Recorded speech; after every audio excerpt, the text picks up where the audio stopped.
बांग्लादेश से जब इस तरीके की तस्वीरें आई, ऐसा लगा कि जैसे महिलाओं के वस्त्र को उछाल कर दिखाना, और वो भी अपनी प्रधानमंत्री साहिबा जो कि 76 साल की उम्र दराज औरत है, उनके अंग वस्त्रों को इस तरीके से प्रदर्शित करना।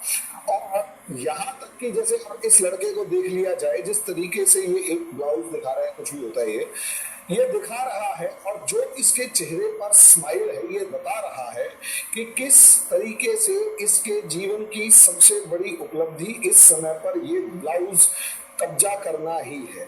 और जिस तरीके से ये मिस्टर कपड़े चोरी करके जा रहे हैं, और जिस तरीके से एक साड़ी को, महंगी साड़ी को अपने बदन पर इस तरीके से लपेट के भाग रहा है, यहाँ पर इसकी मानसिक दरिद्रता, कम से कम जो मानसिक दरिद्रता है वो दिखा रहा है कि किस तरीके से मानसिक रूप से दिवालिया है, दरिद्र है।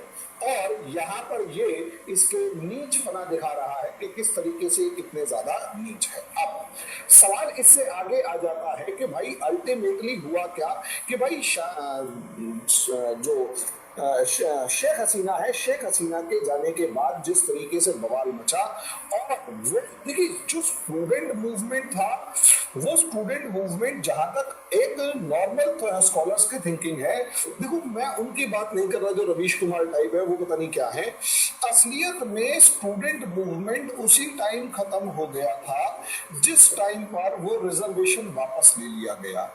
ये स्टूडेंट मूवमेंट जो है वो जियोपॉलिटिकल एस्पेक्ट्स के अंदर या जियोपॉलिटिकल ऑब्जेक्टिव्स अटेन कर लेता है जिस टाइम ये देखा जाता है।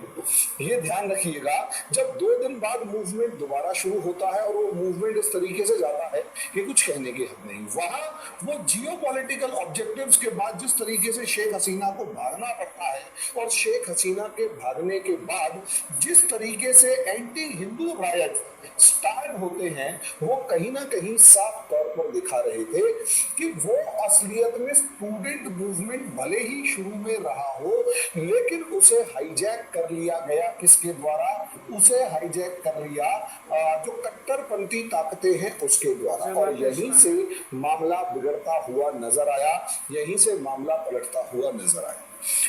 हिंदुओं की जिस तरीके से अगर आप देखेंगे तो वीडियोस आप लोगों को दिखाई दे रही होंगी, सोशल मीडिया भरा पड़ा है कि भाई अल्टीमेटली अगर आप उन हिंदुओं की वीडियो को देखोगे तो यहाँ पर आपको साफ तौर पर नजर आएगा कि इतनी ग्रेव सिचुएशन है कि वहां पर जो हिंदू जो न्यूयॉर्क के अंदर है उनको प्रोटेस्ट करना पड़ा। उसके बाद अगर आप देखोगे यूनाइटेड नेशन से साफ कह दिया कि हाँ भाई हिंदू की जो पोजीशन है वहां पर काफी ज्यादा खराब है। जिस तरीके से सोचकर देखिए, तालाब के अंदर एक जो है वो इसलिए कूद जाता है क्योंकि आस पड़ोस वाले उसे मारने के लिए दौड़ रहे हैं, उसकी बीवी का रेप कर चुके हैं, उसे जान से मार रहे हैं, तो हालात जो है वो काफी ज्यादा खराब है। इसी तरीके से शेख हसीना के ऊपर जिस तरीके से पत्थरबाजी हो रही है, फोटो के ऊपर जिस तरीके से एक हिंदू महिला को कान पकड़ के उठक बैठक करवाई जा रही है, दूसरी हिंदू महिला को पकड़ के पीटा जा रहा है महिलाओं के द्वारा। और कहीं ना कहीं एक अलग ही लेवल पर अगर आप यहाँ पर भी देखेंगे तो आपको एक चीज और समझ में आएगी कि यहाँ एक बंदा जो है वो कहीं ना कहीं पूरे तरीके से लगा हुआ है कि भाई हम जो है वो लोगों को समझाने के लिए कि इंडियन प्रोडक्ट्स को मत खरीदो। तो यहाँ एक चीज साफ तौर पर निकल के आती है दोस्तों कि ये जो मूवमेंट था ये कहीं ना कहीं एक तरीके से एंटी हिंदू मूवमेंट। अब आप कहोगे ये एंटी हिंदू मूवमेंट ही क्यों? क्योंकि हिंदू ही एक ऐसी कम्युनिटी है जो मरते दम तक शेख हसीना की पार्टी आवामी लीग को सपोर्ट करेगी। उसके पीछे के लॉजिक को समझिए। यहाँ पर हम ये कह रहे हैं कि असलियत में बांग्लादेश के अंदर एक जो सबसे बड़ा क्लेश है वो क्या? एक है बंगाली आइडेंटिटी। ये पहले दिन से लड़ाई थी कि एक तरफ थी बंगाली आइडेंटिटी और दूसरी तरफ थी इस्लामिक आइडेंटिटी।